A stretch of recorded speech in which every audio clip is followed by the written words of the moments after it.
Hey, it's Alan, and I just wanted to let you know that you can now listen to the ongoing history of new music early and ad-free on Amazon Music, included with Prime. Hi, this is Alan Cross. Welcome to the Ongoing History of New Music podcast, our weekly exploration of the stories and characters that made modern music what it is today. We want to make this podcast one of your favorites. So if you love the show, do me a favor. Tell a friend about it. Or rate it on iTunes if that's your thing. We'd really love it if you do that. Or you can just drop me an email with your thoughts to alan@alancross.ca. Maybe you want more information on something you hear. Or maybe you have an idea for a topic for a future episode. Whatever. I guarantee your response. alan@alancross.ca. Whether you're listening one at a time or binging on a bunch of podcasts all at once, we're glad to have you here. All right. Let's talk music, shall we? Buying concert tickets used to be easy. Or at least theoretically. You saw a show you wanted to see, you went down to the box office, plunked down some cash on a counter, and in exchange were given a couple of stiff pieces of paper with some words on them. When it came time for the show, you presented those pieces of paper to a person at the door who tore them in half, and then you went inside to enjoy the gig. It really was that simple. Again, in theory. It wasn't, but we'll get to that. As time went on, buying concert tickets got more complicated. You bought them through the mail. There were credit cards, barcodes. And then the local ticket sellers vanished, replaced by a big mega corporation. Physical box offices started disappearing. The internet came along with online sales. We had to deal with scalpers in the secondary market and bots. And all the while, concerts and touring became big business. These days, buying concert tickets is really confusing. You still exchange money for admission to gigs, but the experience has very little in common with the so-called good old days, which, again, as we'll see, weren't so good. Stay with me. I'm going to give you the honest truth about concert tickets. This is the Ongoing History of New Music podcast with Alan Cross. Hello again, I'm Alan Cross, and we're going to talk about concert tickets. And it's a very simple idea. A concert ticket is a receipt, a proof of purchase, a voucher for the privilege of being admitted to an event. And it comes in the form of a token of some sort. A piece of paper, a barcode, a magnetic stripe, a printout, an RFID chip, even an ink stamp on your wrist. It might cost money or it might be free. It might tell you where you can stand or sit, or it may allow you free range of the event. Where it's really weird is acquiring that ticket, that receipt, that voucher, how much you pay for it, and what you can do with it once you buy it. The whole transaction is a lot trickier and far more complex than you probably realize. In fact, it's going to take us a whole hour to explain the truth about concert tickets. And along the way, we'll have an excuse to hear some cool live recordings. Let's start at the very beginning, when tickets were sold at box offices. These were physical locations manned by actual human beings. You would go to the box office, choose your seats based on the location or price or date or whatever, hand over your money, and get your paper tickets in return. If the concert was in high demand, you'd often have to line up and wait for the box office to open at the appointed hour on the appointed day. That could get weird. You might have to line up for hours or even days. Most of the time, the box office was inside a building like a theater or arena or department store. And standing in line did not guarantee you anything. Scalpers would hire people to stand in line for them, supplying them with enough money to buy the maximum number of tickets per person. There could be dozens of those guys in line ahead of you. The box office could run out of their allotted number of tickets. And you also had to hope that everybody would respect your place in line, even when the doors finally opened. Fat chance for that happening. For the longest time, the rule for buying concert tickets was stampede, and those who survived got tickets. There were often multiple box offices in multiple locations, and since all the tickets were pre-printed, you had to guess which window or even which location had access to the best seats. That was always a gamble. For example, if you're of a certain vintage, let's just put it that way, you might remember ticket sellers called Attractions Box Office or Celebrity Box Office, ABO and CBO for short. They were often inside department stores. Oh, which one to choose? Which location? Which window? You might get an okay ticket, but then your buddy across town who went to a different location might get front row. There was no way to tell. These problems started to go away with the advent of computerized ticket sellers. One such seller was Ticket Reservation Systems, Inc., which became known as Ticketron. This was 1969. They were the first to use electronic box offices that eliminated the need for pre-printed tickets that were then randomly distributed to physical box offices. The other big name to come along was Ticketmaster, which was established in Arizona in 1976. Through expansion and acquisition, Ticketmaster has become the largest primary seller of tickets in the known universe. In fact, it bought Ticketron in 1991. There are other primary ticket sellers out there like Ticketfly and a few others, but Ticketmaster is king, so we'll end up talking about them quite a bit. Their virtual monopoly on concert sales has resulted in a number of legal actions, most famously by Pearl Jam in 1994. They wanted to go on tour with tickets below $20 and a service charge of no more than $1.80.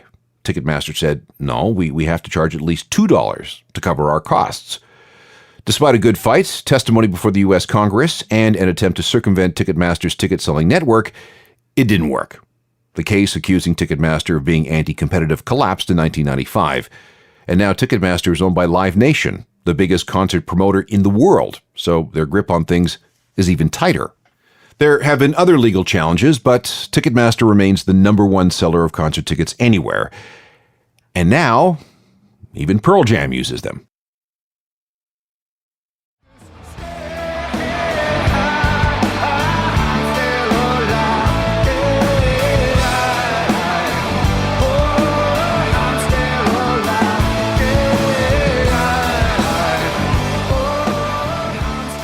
Now that we know who sells us concert tickets, let's look at pricing. Determining how much a ticket should cost is a tricky thing that involves all manner of economic projections, guesswork, and more than a little voodoo. Ticketmaster, and again, we're going to stick with them because that's the biggest ticket seller in the universe and the one we use the most. Ticketmaster signs deals with venues as the agent that will sell tickets to shows in those venues. Ticketmaster becomes the ticket vendor, and the venue is the client. When a band goes on tour, the artist manager will negotiate with a promoter about staging a tour. This, of course, includes how much the act wants to make from a tour, how much money they want to make. That's worked out to a show-by-show basis because each market is different. What is the seat inventory? Is there general admission? What kind of demand will there be for that supply? What's the maximum box office gross for each date? The promoter then crunches all the numbers to determine how many tickets need to be sold at what price for the promoter to turn a profit. What will the hard costs be to stage a show? Well, that number usually takes up between 30 and 50% of the price of a ticket. Of the remainder, about 85% will go to the act, and the promoter will keep about 15%. At this point, the artist may be given an advance to cover startup costs for their tour, which covers everything from renting gear to deciding the stage to hiring roadies and renting trucks. Depending on the situation, the promoter also may give the act a guarantee, which is just like it sounds, a guaranteed amount of money per show or maybe even for the entire tour. And then it's up to the promoter to somehow make back that guarantee and then turn a profit. You with me so far? All this information goes into setting face value for tickets for any given show. Pricing may be tiered, with better seats costing more than nosebleeds. Ticketmaster is then given its marching orders about ticket prices, which, remember, are set by the promoter and not Ticketmaster, and information about the on-sale dates. This is where Ticketmaster adds a service fee. This fee covers Ticketmaster's costs and a tiny profit for their role in distributing tickets. Something called a venue fee might also be added to the ticket. This money goes to the venue to help cover its costs, electricity, security, staffing, so on. That is not Ticketmaster's call. This is what the venue says it needs to cover its costs and to make a little profit. And then comes taxes, which also may include special amusement taxes in certain jurisdictions in addition to regular sales taxes. Now, again, let me be very clear because there's a lot of misunderstanding about this. Ticketmaster has almost nothing to do with the price of a concert ticket other than their service fee. Yet it actually gets all the blame. Fans get angry at Ticketmaster for the high price of concert tickets, blaming the company for gouging them. This is completely by design. Ticketmaster acts as a deflector of criticism away from the artist for the high cost of the ticket.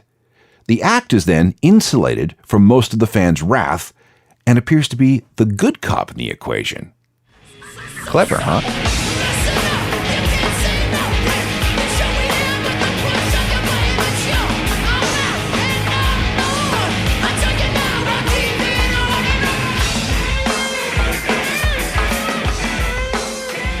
Now let's talk about the moment of selling and buying tickets. Buying concert tickets has turned into one of the most unpleasant, frustrating, and disagreeable financial transactions there is. Why? Well, let's start with the law of supply and demand. For a hot show or tour, there is always going to be more demand than there are tickets. It is inevitable that people will be disappointed because of a quick sellout. Take the Tragically Hip tour in the summer of 2016. There were 200,000 tickets available, but 4 million people tried to buy them. I'm not very good at math, but 4 million does not fit evenly into 200,000. People were going to be angry no matter what. But we also need to know how those 200,000 tickets were allocated. Did they all really go on sale to the public? The answer is no.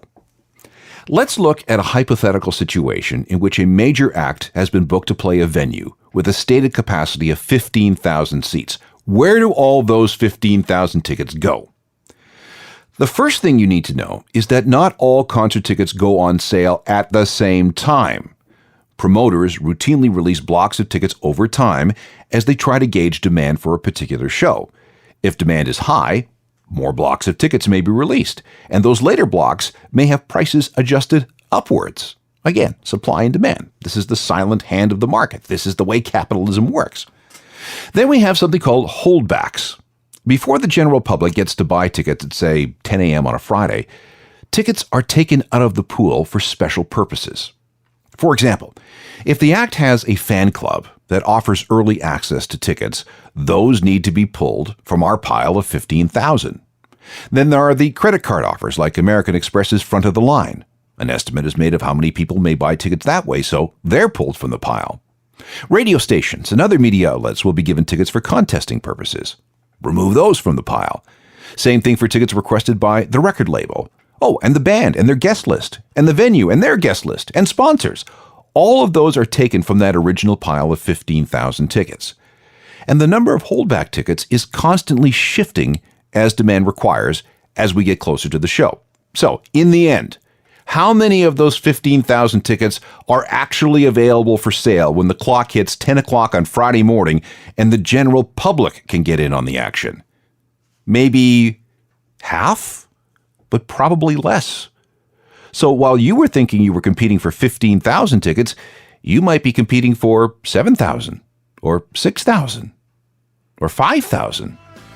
You starting to see the issue?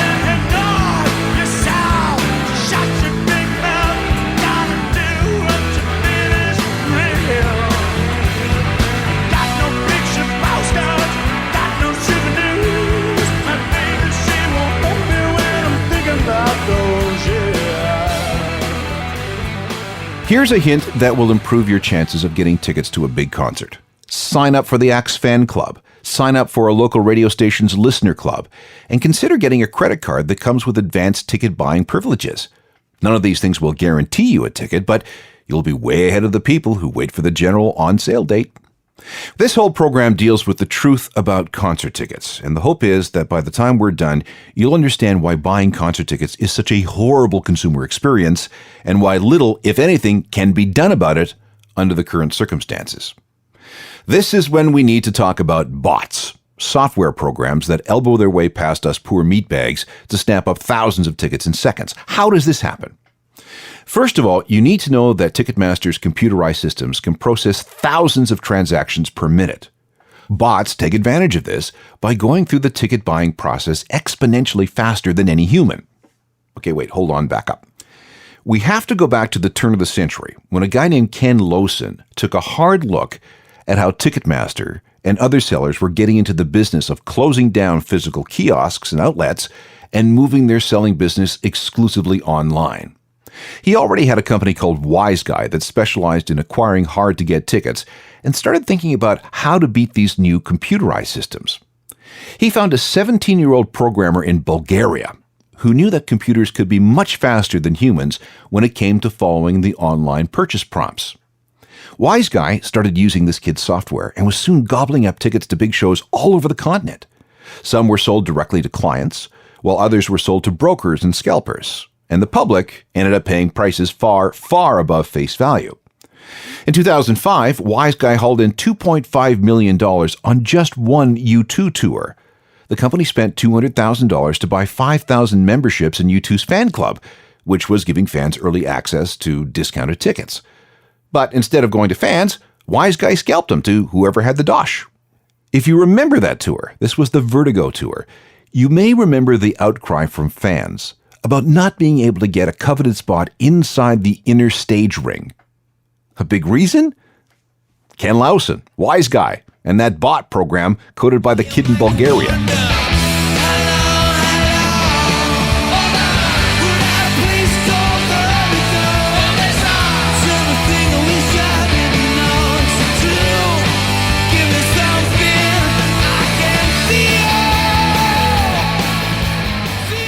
Here are a few more things you need to know about the early scalper bots. And we're talking about, early 2000s.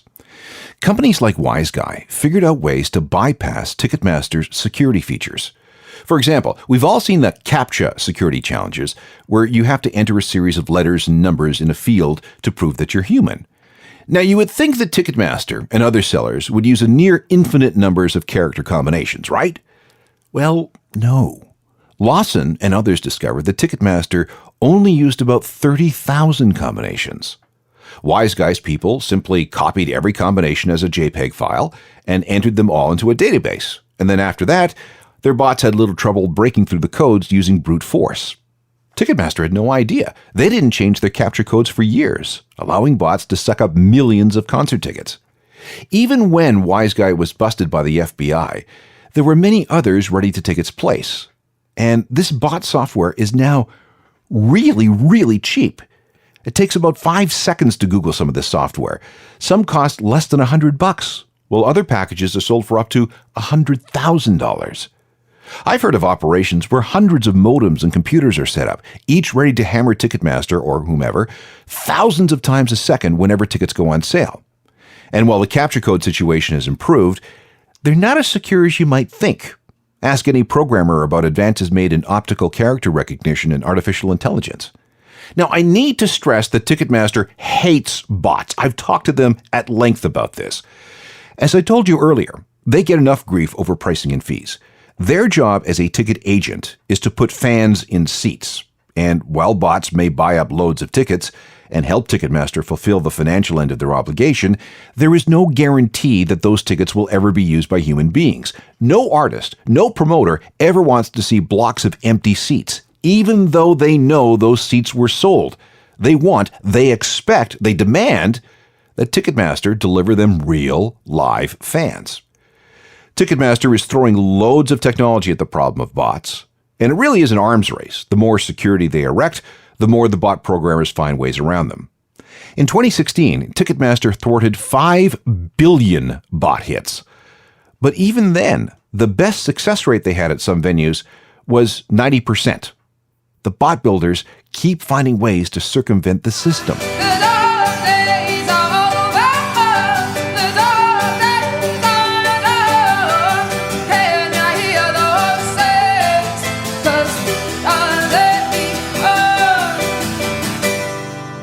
So if concert ticket buying bots are evil, why can't they just be made illegal? Governments all over the world, Canada, the US, Australia, Ireland, UK, they're all trying with anti-bot laws. But because the internet knows no borders, operators can just move to places where they can attack those jurisdictions from the outside. The next hard truth we must talk about is the secondary ticket market. Now, you may have assumptions about how this all works, and I am going to bet that you're going to have a bunch of those assumptions absolutely destroyed in the next couple of minutes. I've saved the most miserable for last, the secondary ticket market. Let's go through this carefully. The secondary market is where you go to buy a concert ticket after the venue says that it's sold out. Ticketmaster, and we'll keep talking about them because they're the biggest ticket seller, they have no more tickets. But you still want to go to the show. Who's got tickets? Well, first, let's go back to the bots. They've sucked up vast numbers of tickets, and their operators are either selling the tickets themselves at vastly inflated prices, of course, or if they sold them on to brokers. In other words, the bot operators are wholesalers. They buy the tickets, sell them on at a markup, and leave the final transaction and the final price to the broker, the scalper. These brokers can be small fish, or they can be big-time operations like StubHub. Now, a quick aside about StubHub. Urban legend has it that it is owned by Ticketmaster. Not true. StubHub is owned by, wait for it, eBay. StubHub promotes itself as an online ticket exchange company. You got tickets you can't use but would like to sell? Use StubHub. Looking to buy tickets? Use StubHub. So here's where I offer a defense of companies like StubHub. The secondary ticket market as a whole serves as an insurance policy for you. Tickets to a big show may go on sale up to a year in advance. Let's say you get tickets. Who can say where you'll be or what you'll be up to or what your situation will be on the day of a show a year from now? If something comes up and you can't sell or give away your tickets to friends, you can use a company like StubHub to get your money back or even make a little money, which in today's environment could mean hundreds or even thousands of dollars in reimbursement. Oh, and speaking of long lead times, why are tickets for some shows sold so far in advance? Well, there's a number of reasons. An artist may be super hot. Best plan a tour for the future to seize on the present opportunity, because in 6 or 8 months or whatever, that heat may have dissipated, and that artist won't be able to sell as many tickets at as high a price. Second, money collected way in advance of a show can be invested to earn interest in the interim. If you have a sold-out stadium show with a box office gross of, say, $4 million, you can earn a nice little profit by dumping that cash into some kind of interest-bearing vehicle. Hey, you know what? Every little bit counts. Margins can be really, really thin. And I will admit that there is a conspiracy theory that kind of works into this. Acts and promoters know what their holdbacks are when the tickets originally go on sale. They have their own allotment of tickets. Might they put those tickets up for sale on StubHub or somewhere else to earn a little extra money? In other words, would these bands scalp their own tickets? Not officially, but...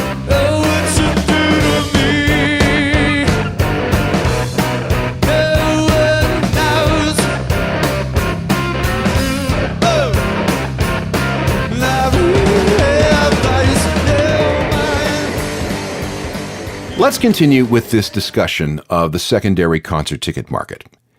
Have you ever gone looking for tickets for a show before they go on sale, only to find some already available on the secondary market? How is that possible? That just reeks of some kind of corruption, right? Those tickets do not exist. The entity placing that ad is merely offering a promise that such a ticket will be available. The seller is confident enough in their sources that they're willing to offer what we'll call speculative buying. In other words, they are fishing for suckers.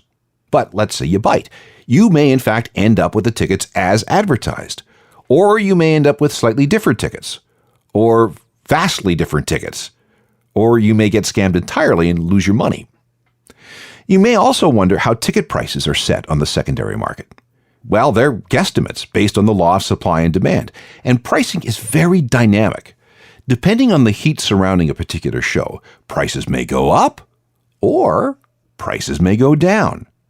If something happens and the act goes cold, sellers drop their prices in hopes of unloading them. Sometimes prices will even drop below the original face value. But if the act suddenly gets hot, you can count on prices to go up. Now, here is a tip. If you are desperate to see that sold-out show, monitor prices on the secondary market in the weeks leading up to the gig. About 50% of all buying activity on the secondary market happens in the last 48 hours before the show. At that point, it becomes a battle of nerves. Do you jump in now and risk paying more than you have to? Or do you wait, hoping to score a better deal the closer the show gets? Welcome to buying concert tickets in the 21st century. All of this tells us loads about how concert tickets are being mispriced from the very beginning. Remember how we talked about how the band and the manager and the promoter all negotiate? If people are willing to pay X dollars for a ticket on the secondary market 24 hours before a show starts, isn't that the real market value of that ticket? Economics will tell us yes. So why aren't tickets priced at that level in the first place? It's very simple. Artists and promoters are loath to come across as greedy to their fans, so they don't want to appear to be charging too much for a ticket. They cannot be seen to be gouging fans. At the same time, the industry still needs more meaningful data when it comes to pricing tickets appropriately. Meanwhile, they just let Ticketmaster and scalpers take the heat. Then there's the human angle. An artist does not want to price a ticket too high for, let's say, a brand new 17-year-old fan, which is the kind of person the act wants as a follower throughout a long career. Charging that kid $200 for a ticket is not going to help turn that person into a lifelong fan. You want to cultivate a fan base. You want to have people with you your entire career. And again, we come back to this idea of the secondary market being an insurance policy. If 5,000 tickets were purchased by a bot operator, at least those tickets are recorded as sold. The promoter, the band, don't lose money. Doesn't look good, but at least they're not losing money on those tickets.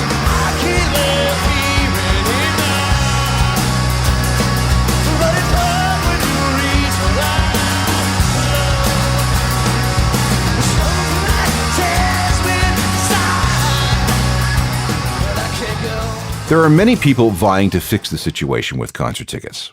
What about putting a cap on the price of a concert ticket on the secondary market? Some jurisdictions want to cap profiteering at, say, 50%. That is a dumb idea for a lot of reasons. First of all, it's just going to make it easier for people who can already afford to buy tickets on the secondary market.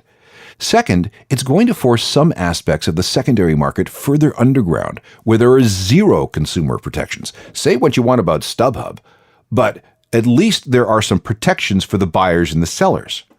Third, the idea of a cap does nothing to address the law of supply and demand. Price caps just distort the marketplace and don't make it any easier for anyone to get tickets. And finally, what's so special about a concert ticket? I would love there to be a cap on the price of a liter of gas, but that's never going to happen. I would love for there to be a cap on airfare so I don't have to pay $750 to fly 1,000 miles to see my parents. But we know that's not going to happen either. You got to let the marketplace sort things out. One of the better ideas I've heard is from a company called Ticket Guardian. Their idea is to offer concert ticket insurance. Their plan works like this. When you buy your tickets, you opt in for insurance. Let's say $3 per ticket. That insurance is in place right up until showtime.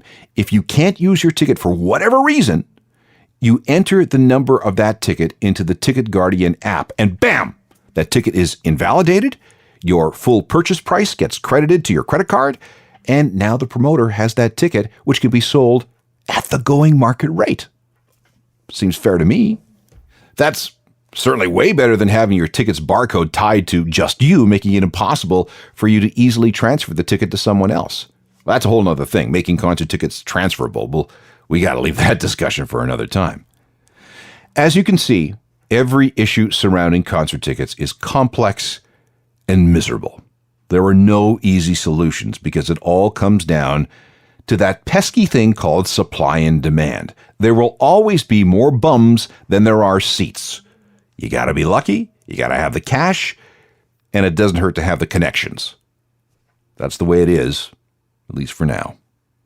I somehow expect that this program will generate a lot of feedback. If you would like to discuss the complexities of the concert ticket market, feel free to reach out to Alan at alancross.ca.